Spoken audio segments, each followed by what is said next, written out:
Hoje nós vamos juntos adentrar um tema que poucos ousam encarar com honestidade: a sinceridade das nossas intenções. Quando você se compromete com o bem maior, quando a alma se movimenta por amor e não por reconhecimento, algo começa a mudar. E é exatamente isso que Maíse Braga nos convida a ver. Nós chegamos à casa espírita, à tarefa voluntária, ao serviço fraterno, mas será que de fato nossas intenções estão limpas? Será que nosso "vou ajudar" não esconde um meu ego quer aparecer? Preste atenção comigo. Aquilo que sobra da nossa vida, quando tudo mais se vai, é a pureza do que fizemos, não para mostrar, não para receber, mas por amor ao semelhante. Quando chegarmos à casa espírita e alguém nos propor trabalho, cuidado, Maíse diz. E isso é só o começo. Assista até o fim porque o que vamos revelar juntos agora pode abalar sua visão de missão, propósito, serviço. Inscreva-se no canal e comente aqui embaixo. Já checou a sua intenção hoje? Meus amigos, boa tarde. Meu nome é Maíse. Eu agradeço demais a honra do convite que me foi feito para estar aqui com vocês na tarde de hoje. Esse ano faz 50 anos que eu comecei a fazer palestra. Comecei aos 16 anos falando na prece dos suicidas, na comunhão, prece que existe até hoje, no domingo à tarde. E eu jurava que era só para substituir o orador que tinha faltado. Por isso, quando nós chegarmos à casa espírita e alguém nos propuser trabalho, cuidado. Porque quando o seu Mário, fundador da comunhão, perguntou assim à plateia: quem gostaria de substituir o orador que não apareceu? Eu levantei o braço. Eu já não estava bem. E fui até lá e falei os 15 minutos que me foram dados. E até hoje, confesso a vocês, 50 anos depois, eu não lembro o que foi que eu falei. Porque, obviamente, não era eu. E aí, mais tarde, os espíritos amigos me chamaram e me propuseram um trabalho que, se eu insistisse em realizar, eles estariam comigo. Se não, eu seguiria outro caminho e eles não se preocupariam comigo. E como eu, 50 anos depois, continuo, eles também continuam. E é por isso que hoje eu quero falar com vocês sobre a sinceridade das nossas intenções. Porque quando nós chegamos à casa espírita, é sempre uma angústia que nos acompanha. A minha família já era espírita desde a década de 30. Eu queria ser freira. Então, vocês veem que a gente vem com compromisso, mas a gente tenta fugir até o último minuto. Porque, no fundo, nossa alma sabe que o compromisso é para toda a vida. E eu conheci muita gente que tinha compromissos maravilhosos, se afastou deles e a vida nunca mais foi a mesma. Porque a consciência não deixa. Algo em você faz você lembrar que o seu caminho poderia ser muito melhor. Eu confesso, não há felicidade maior do que você cumprir o seu dever. Você pode ser feliz no casamento, pode ser feliz com seus filhos, pode ser feliz na sua saúde, mas não há felicidade maior do que você saber que alguém foi dormir menos angustiado porque a sua palavra o auxiliou.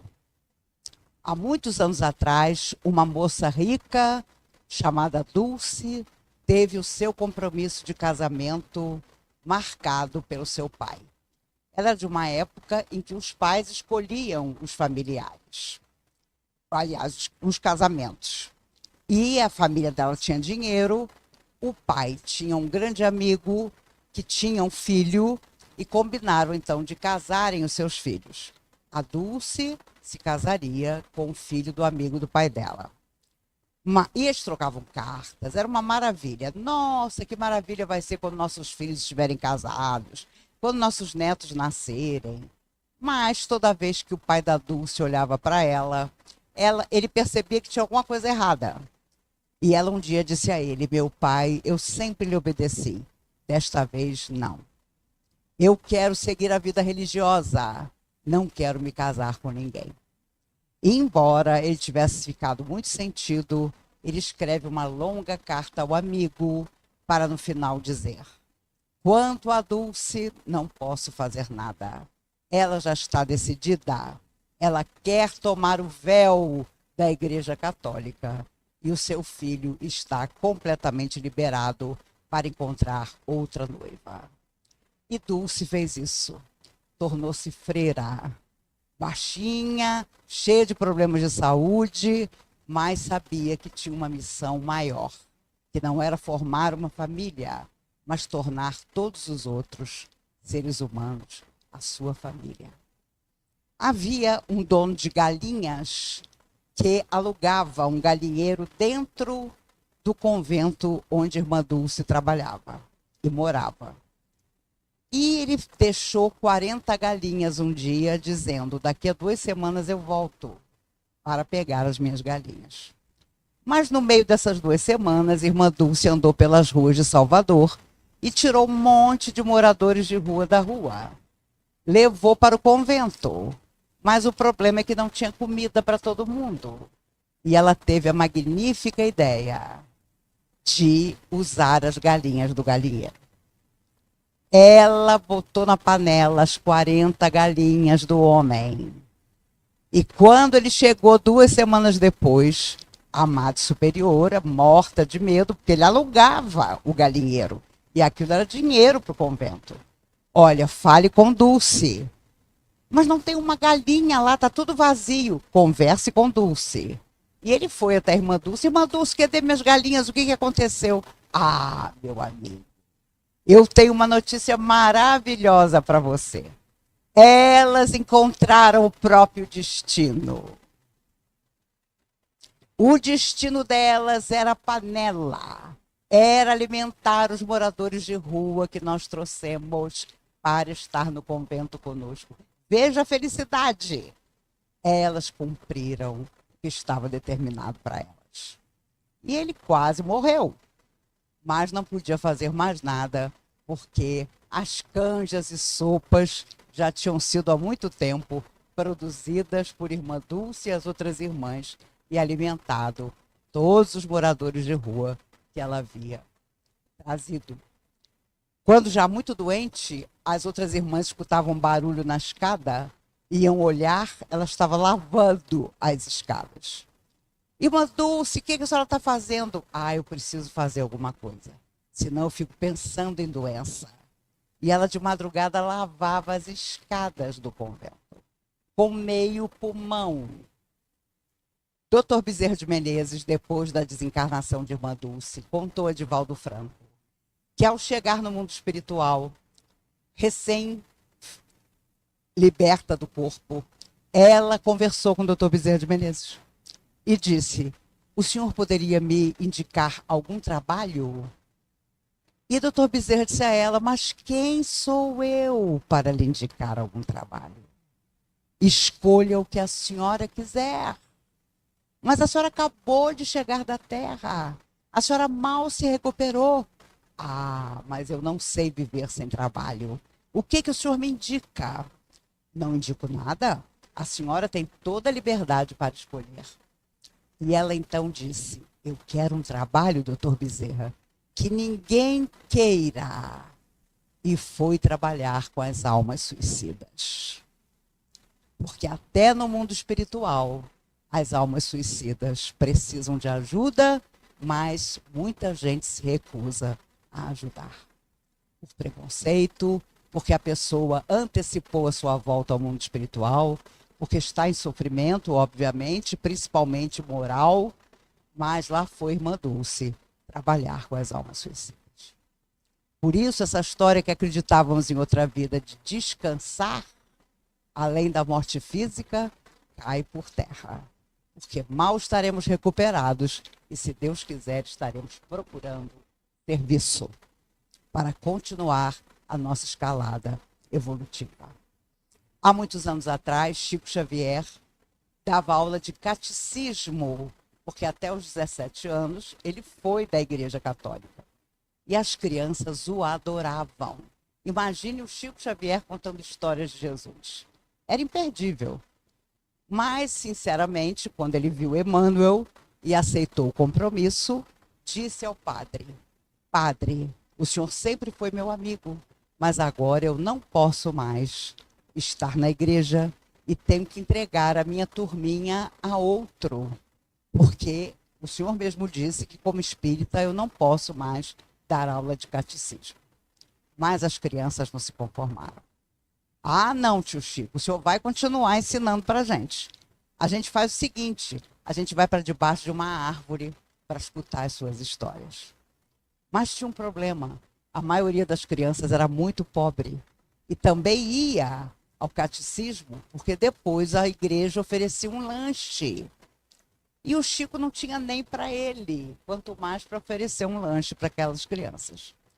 Mas o Chico colocou elas debaixo da árvore e disse: olha, eu não tenho lanche nem para mim, mas já que vocês querem ouvir as histórias, vamos continuar nos encontrando aqui.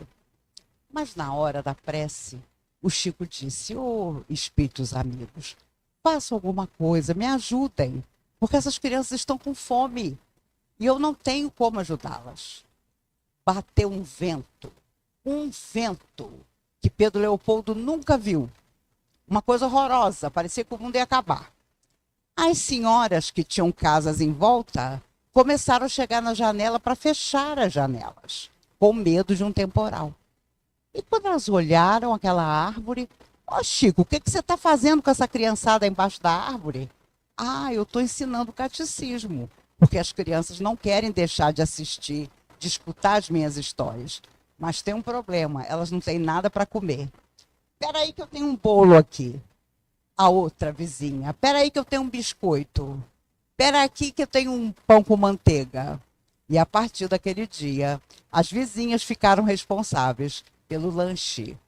E as crianças maravilhadas continuavam a escutar as histórias de Chico. Quando nós nos dispomos ao bem, podemos não ter nada, mas algo aparece em nossas mãos e em nosso coração, inesperado. E alguém nos ajuda inesperadamente. Eu contava anteontem a história da dona Margarida de Pamerim. Ela tinha 6 amigas ricas como ela. Depois de uma profunda depressão, ela resolveu fundar um trabalho para crianças. As crianças aprendiam uma profissão e à tarde iam para o colégio. Mas eram só 7, ela e as 6 amigas. E não aparecia mais ninguém para ajudar, só as 7. E ela foi até o Chico. Chico, só tem 7, eu e mais 6.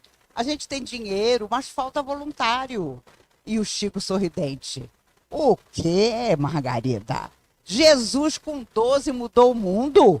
E você acha que com 7 você não vai mudar Ipameri? E ela continuou a tarefa dela. No enterro dela, Ipameri e as cidades em volta, todas compareceram. E o trabalho existe até hoje. E não duvidemos, se nós ficarmos esperando a boa vontade dos outros, não faremos nada. Nem pessoas da nossa família quererão nos ajudar. Vão achar que é uma bobagem, que a gente tem mais coisa que fazer no final de semana. Agora, do outro lado da vida, as coisas vão, com certeza, se complicar. Porque, como Jesus disse, a cada um segundo suas obras. E nos perguntarão o que foi que nós fizemos das oportunidades de trabalho que, com certeza, nós desprezamos. Não tenhamos dúvida disso. Vocês podem me procurar lá, que eu vou estar testemunhando por vocês. Na verdade, o que a espiritualidade, tanto superior como inferior, faz é ver aquilo que nós fazemos. Quantas almas sofredoras eram nossas adversárias e hoje nos respeitam, porque viram que nós realmente nos decidimos ao trabalho. E quantas, apesar de terem problemas conosco de outras vidas, tiveram que admitir que nós estamos melhores. E ou melhoraram conosco, ou se afastaram de nós, seguindo outros caminhos. Porque quem não quer o bem, e se nós fazemos o bem, se afasta de nós. Vai buscar outros para perturbar. E olha, poucas épocas na humanidade foram tão cheias de perturbação como as que nós atravessamos agora. Quando a pandemia começou, eu disse à minha filha Mariana, que é psicóloga: Mariana, quando essa pandemia acabar, a humanidade vai ser muito melhor. E a minha filha, psicóloga, disse: mãe, vai com calma. Que alguma coisa me diz que não vai ser isso, não. E realmente não foi. Porque as famílias tiveram que conviver mais e descobriram coisas que estavam debaixo do tapete. Então, eu tive amigas que descobriram que os filhos não eram tão maravilhosos, inteligentes e educados como pareciam, quando a convivência era pouca. Tive amigos que imaginavam o melhor casamento do mundo e descobriram que o casamento já não existia na prática. Vi pessoas que eram corajosas ficarem sem coragem, achando que aquela situação toda nunca passaria.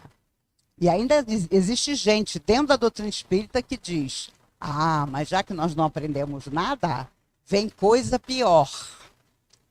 Eu tenho certeza que não. Porque nós podemos aprender amando. Por que vamos aprender sofrendo? Sofrendo, nós já vimos que não aprendemos. Porque todo mundo teve seu pedaço. E é impressionante. Eu não tive Covid. Minha filha também não, e nem minha mãe, que tem 86 anos. Eu tenho amigas que dizem assim para mim, que tiveram. Ah, vocês tiveram. É que vocês não perceberam. Eu falei, olha, com as minhas dificuldades de saúde, se eu tivesse tido Covid, eu tinha que ficar internada. Com certeza eu saberia. Mas hoje a inveja é você não ter tido Covid, é mole? Com certeza. Amigas chegadas, de mais de 40 anos de amizade, me dizendo isso. Ah, você teve Covid, sim, é que você não identificou. Eu falei, olha, minha filha, eu sou diabética, eu tenho hipertensão. Se eu tivesse tido Covid, meus médicos tinham me colocado na UTI. Não tinha como resolver de outra maneira. Mas as invejas atualmente são assim. São de coisas ruins que você não teve e a pessoa te inveja pela coisa ruim, imagine pela coisa boa. Então nós temos que ter cuidado, carinho com as pessoas que estão equivocadas no seu sentimento. E nós não podemos nos equivocar. Nós temos que estar sempre vigilantes, sempre tranquilos. O Chico tinha um cachorro vira-lata chamado Lorde, que foi a sua grande paixão. Ele sempre se cercou de animais, porque sua família era um pouco incompreensiva em relação à sua tarefa. E o Lorde era aquele vira-lata, sabe o cachorro caramelo? Era o próprio Lorde. E era o companheiro do Chico de todas as horas. Um dia, foram buscar o Chico no trabalho. Olha, Chico, corre, porque o Lorde está morrendo. O Lorde já era bem idoso. E o Chico correu, chegou a tempo de colocar o Lorde no seu colo. O Lorde olhou para ele e morreu. Apareceu uma alma sofredora e disse ao Chico: sabe quem matou o Lorde? Suas duas irmãs. Porque ele já estava muito idoso, fazia xixi em toda parte, inclusive nos sofás, e elas então apressaram a morte dele. O Chico contava que foi o perdão mais difícil que ele deu na vida. Porque ele nunca contou às irmãs que ele sabia que elas é que tinham apressado a morte do Lorde. Mas esse cachorro era tão danado que ele voltou outras vezes reencarnado em outros cachorros e sempre chegava no Chico. Ele teve um piquinês preto chamado Brinquinho. Era outra paixão. Eu acredito até que era o Lorde de volta. Mas ele mandou uma foto para o Maurício, um amigo meu, com um Brinquinho no colo, e a dedicatória tinha que ser feita pelo Chico. Estava escrito: Maurício, me perdoe, mas Brinquinho fez questão que eu saísse na foto com ele. E o Chico está abraçado com o Brinquinho no meio das rosas dele, de terno e gravata, impecável, mas afirmando que estava ali porque o Brinquinho é que o tinha chamado para a fotografia. Coisas de uma alma extraordinária, que não vai voltar mais à Terra, com certeza, porque cumpriu seu destino. 92 anos de dedicação à vida e 78 anos de dedicação à mediunidade. Não surgirá outro Chico Xavier, não nas próximas gerações, porque era alguém que simplesmente amava. Ainda ontem eu dizia numa palestra que todo perturbado, quanto mais perturbado que abraçava o Chico, ele dizia: não se preocupe, meu filho, sua estrada é de luz. E o cara perturbadíssimo saía todo satisfeito. Porque o Chico me disse que a minha estrada é de luz. Lembrando que nossa palavra influencia profundamente toda pessoa que nos procura, tanto para o que é bom como para o que não é. Por isso, a sinceridade das nossas intenções mostra quem anda conosco. Não precisamos nos orientar, nem perguntar a um vidente quem nos acompanha. Aquilo que sai de nós mostra quem nos acompanha. Aquilo que radia de nós para o outro mostra quais são os espíritos que estão a seguir conosco. Uma vez, o Chico estava passando uma grande dificuldade e na hora de dormir, ele se sentou e fez uma prece tão sentida, rogando que os espíritos amigos o ajudassem. Apareceu no meio do quarto um espírito pavoroso, daqueles chefes de falange que você nunca quer encontrar. Olhou para o Chico e disse com uma voz de filme de terror: "Você me chamou, Chico Xavier?" E aí ele ouviu a voz de Emmanuel dizendo: "Não diga que você não chamou por ele." Imagine, o seu mentor dizendo isso, o espírito horrível na sua frente. Você tinha feito uma prece. Não diga que você não chamou por ele. E o Chico imediatamente disse: "Chamei, sim, senhor." "E o que você quer comigo?" "Ah, eu estou tão necessitado que eu queria pedir ao senhor para se juntar a mim numa prece." O espírito estremeceu. Vivia nas esferas mais baixas. E o Chico continuou: "Eu queria que o senhor pedisse as forças nas quais o senhor acredita. E eu vou pedir as forças nas quais eu acredito. E juntando nossas duas forças, vamos pedir para eu resolver o meu problema." E o espírito enraivecido olhou para ele e disse: Chico Xavier, já tinham me dito que com você era muito difícil." E desapareceu. Toda tentativa que as almas que sofrem e que nós fizemos sofrer tiverem para nos fazer desistir, tentarão. Caberá a nós não permitir que consigam, porque a nossa atitude será reta, digna e nobre. Porque nós estaremos tão ocupados em fazer o que é bom ao semelhante que não haverá motivo para dormirmos atormentados com situações que a própria vida, deixando o tempo passar, vai solucionar para nós. Precisamos viver assim. É mais do que acreditar no que acreditamos. É viver conforme aquilo que nós acreditamos. E que muitas vezes falta a pessoas de todas as religiões. Mas não deve faltar a nós espíritas que nos dizemos tão enamorados das coisas espirituais. Se acreditamos que a vida é eterna, que somos imortais, que todo bem que fizermos voltará para nós, a nossa atitude tem que ser a melhor, a mais alta, a mais positiva. Claro que haverá dias difíceis, os dias de perda, os dias em que nós não nos conformarmos com o nosso destino, mas poderemos mudar o nosso destino. E muitas vezes o nosso destino é o passado que ainda está dentro de nós. Vamos corrigi-lo trabalhando e servindo. Há uma história que o Chico Xavier psicografou há muitos anos atrás, que é a história de um cavaleiro chamado D'Arsonval. E ele dizia que de tudo que ele havia psicografado era a sua história favorita.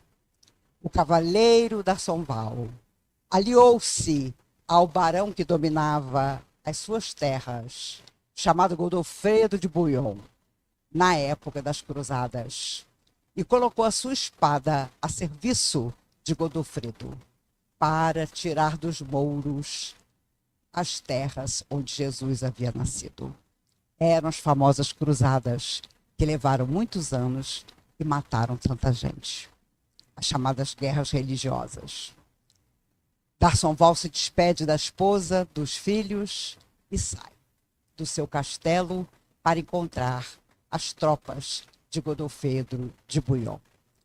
Mas no caminho, no meio da floresta, ele encontra um mendigo que, sem uma palavra, lhe estende a mão, pedindo uma esmola. Ele, que se considerava um grande religioso, tira uma manta que estava no seu ombro e joga de longe, porque percebeu que o mendigo era leproso. Passa-se o tempo, ele volta ao castelo. No mesmo pedaço do caminho, ele encontra o mendigo, que lhe estende o braço novamente. Ele tinha ainda um pouco de comida do resto da viagem. Joga a comida de longe, que cai na mão do mendigo. E o mendigo recolhe a comida e ele segue até o seu castelo. Godofredo manda chamá-lo. Era a hora real da guerra. E ele vai e no mesmo pedaço do caminho ele encontra o mendigo, com a mão estendida. Ele procura alguma coisa, acha um broche ricamente colocado pela sua esposa no seu peito. Ele tira o broche, joga na direção do mendigo, que apanha o broche. Mas dessa vez D'Assonval não voltou ao castelo. Ele foi feito prisioneiro e durante 11 anos padeceu prisioneiro na mão dos mouros. Quando liberto, decidiu voltar à sua terra, ao castelo, mas não foi reconhecido. A esposa tinha dado pressa em casar-se novamente e os 2 filhos adultos tomaram conta da sua fortuna. E agora jogavam pedras para que ele não entrasse no palácio, porque ele também estava leproso, depois de 11 anos aprisionado. Ele então, seu cavalo havia fugido, ele não tinha mais nada, a família não o reconhecia, ele resolve voltar, sozinho, a pé, leproso. E no mesmo pedaço do caminho, 11 anos depois, ele encontra o mendigo. Mas pela primeira vez ele percebe que os 2 eram iguais. Ele também estava leproso. E corre na direção do mendigo para um abraço. Quando os 2 se abraçam, uma explosão de luz acontece. E ele escuta do mendigo: D'Assonval, vem a mim. Eu sou Jesus, teu amigo. Eu te esperei tanto tempo. Eu te agradeço a comida, o manto, o broche, o cobertor. Mas o que eu queria mesmo esse tempo todo era o teu coração. No dia seguinte, os fazendeiros andando por ali encontraram o corpo de D'Assonval, que sorria e estava morto. Porque sua última visão foi a daquele mendigo que, na verdade, era Jesus que o aguardara tanto tempo. O Chico chorava quando contava essa história para os outros, porque ele dizia: meu Deus, a única coisa que Jesus quer é o nosso coração. E é o que nós estamos recusando a ele até hoje.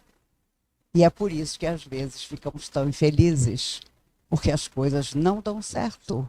E nós achamos que é o centro espírita que nós frequentamos, que não é bom. Aqui vocês não devem escutar isso, mas na comunhão, minha Nossa Senhora. Ah, não, eu não tomo mais passe, porque isso aqui é muito fraco. Mas quando você propõe trabalho, ah, meu Deus, a pessoa nunca pode. Agora porque os filhos são pequenos, agora porque ele tem os netos. Agora porque os netos estão adolescentes, agora porque o filho vai para a faculdade. Agora porque ele já ficou idoso e a mulher quer conhecer as praias do mundo. E aí a morte chega e a pessoa não fez nada por ninguém. E aí, nossa, tá vendo? Você devia ter frequentado um centro melhor. Porque no fundo nós colocamos a culpa no outro. É tão fácil apontar o outro como responsável por nós. E nós sabemos que não é isso, porque Jesus afirmou a cada um segundo suas obras. Se nós pensarmos nisso todos os dias, nós teremos obras para apresentar. Ainda que pequeninas, ainda que parecendo que não valem, mas serve para aquele que vai ser beneficiado. Façamos isso, porque já tivemos tantas existências inúteis, em que o orgulho, a vaidade, o egoísmo nos dominou e nos achávamos poderosos. Quando o verdadeiro poder é aquela chama que nunca se acaba e que está dentro de você. Se ela se apagar, não adianta. Nada atrará. Podemos chamar de fé, podemos chamar de coragem, podemos chamar de decisão, não importa o nome, mas precisamos tê-la sempre dentro de nós. Porque é ela que nos faz superar tudo que ainda vai nos acontecer. Porque essa é a existência dos resgates, dos reencontros que nós negamos e recusamos durante tantas vidas e que agora nos procuram. Essa é a existência de encontrar a família que nós mesmos criamos para nós. Família, às vezes, incompreensiva. Eu me recordo uma vez, um senhor que, depois de uma palestra, disse assim para mim: a senhora é muito exagerada. Porque a senhora diz que toda família tem um resgate para fazer. E eu, minha mulher, somos super felizes. E os 3 filhos homens que eu tenho são maravilhosos. Nunca houve problema nenhum entre nós. O senhor é um homem feliz. O senhor está me dizendo que nunca teve problema, o senhor é uma raridade. O homem virou as costas e saiu. Um amigo espiritual muito querido disse para mim: ele aguarde as noras que ele vai ter.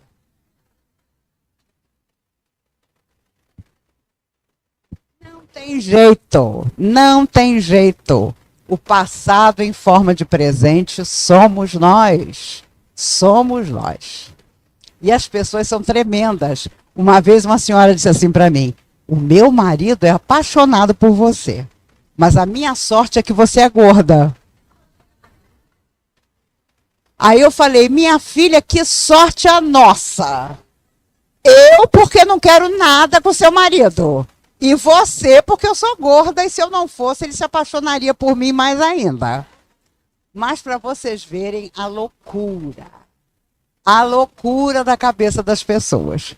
Porque as pessoas não têm nem simancol, como se falava antigamente. E a verdade é que quando nós olhamos para trás, percebemos que, infelizmente, muitos pais colocaram o encargo da educação dos seus filhos ao colégio, quando, na verdade, é em casa que começa a educação dos nossos filhos. É em casa que nós estabelecemos que o limite de um filho nosso é onde começa o direito do filho do outro. E é isso, basicamente, que está faltando em toda parte do mundo. As pessoas acham que podem fazer o que quiserem e que não terão consequências das suas atitudes. E por isso Jesus, inesquecível, nos lembra a cada um segundo suas obras. Para que nós não nos esqueçamos da responsabilidade imensa que nós temos, porque nos afirmamos enamorados dessa doutrina extraordinária que nos fala da alma imortal, da beleza de viver, de amar, de servir. E amanhã mesmo, todos nós estaremos fora do corpo de carne e vamos prestar conta dos nossos atos. Nos perguntarão se fomos felizes, mas também vão nos perguntar se fizemos os outros felizes. E parece que falta tanto tempo, mas 50 anos não é nada. E olha, como dizia Emmanuel, 100 anos é um relâmpago na eternidade. Passa depressa demais. Depois de uma certa idade é que percebemos como passa depressa a vida. Por isso ela é considerada um estágio. Ela não é permanente. Voltaremos quantas vezes forem necessárias. Mas, como dizia André Luiz, a oportunidade passa, mas a luta adiada volta sempre. Por isso, vamos estudar doutrina espírita. Vamos praticar doutrina espírita, que é a doutrina de Jesus. Vamos dizer aos outros que somos felizes, porque na nossa casa, todo coração pode encontrar alegria, esperança, bondade. Façamos o melhor do nosso tempo livre, que será sempre ajudar o nosso próximo. Caridade, onde estiveres, lenindo as dores de alguém, onde sirvas, onde fales, Jesus estará também. Eu agradeço demais por estar hoje aqui com vocês, nesse ano em que faz 50 anos que eu tremi fazendo a pequena palestra e achando que nunca mais ia fazer outra. Por isso, procurem nossos amigos, se voluntariem para o trabalho. Com certeza, todos vocês, nos próximos anos em que eu voltar para saber como vocês estão, terão muitas histórias maravilhosas para me contar. Que Jesus nos guarde, que nos abençoe. Agradeço a honra de ter estado com vocês e que um dia, no outro lado da vida, nos reconheçamos como fiéis servidores de Jesus. Essa será a nossa maior felicidade. Muito obrigada. Agora, feche os olhos por um instante e pense: o que fica quando nada mais resta? Quando a tarefa acaba, quando os aplausos cessam, quando nossas obras são vistas pelo olhar mais exigente, o nosso próprio. O que permanece é a sinceridade. A intenção nua, pura, despida de vaidade. Maíse nos lembra que o plano espiritual, superior ou inferior, está atento, não só aos nossos feitos grandiosos, mas às motivações pequenas, aos gestos silentes, à presença discreta. E aqueles que servem, não por obrigação ou espetáculo, mas por amor e lealdade, esses estampam nos seus rostos a marca da luz. Então convido você hoje a decidir: vai seguir servindo como quem espera um tapinha nas costas ou vai se entregar a uma causa maior, com humildade, fidelidade, desprendimento? Porque servir por servir, esse é o caminho dos sonhos que atravessam séculos. Compartilhe essa mensagem com alguém que ainda luta para pôr sinceridade nas suas intenções. Deixe nos comentários o que ficou no seu coração depois dessa reflexão.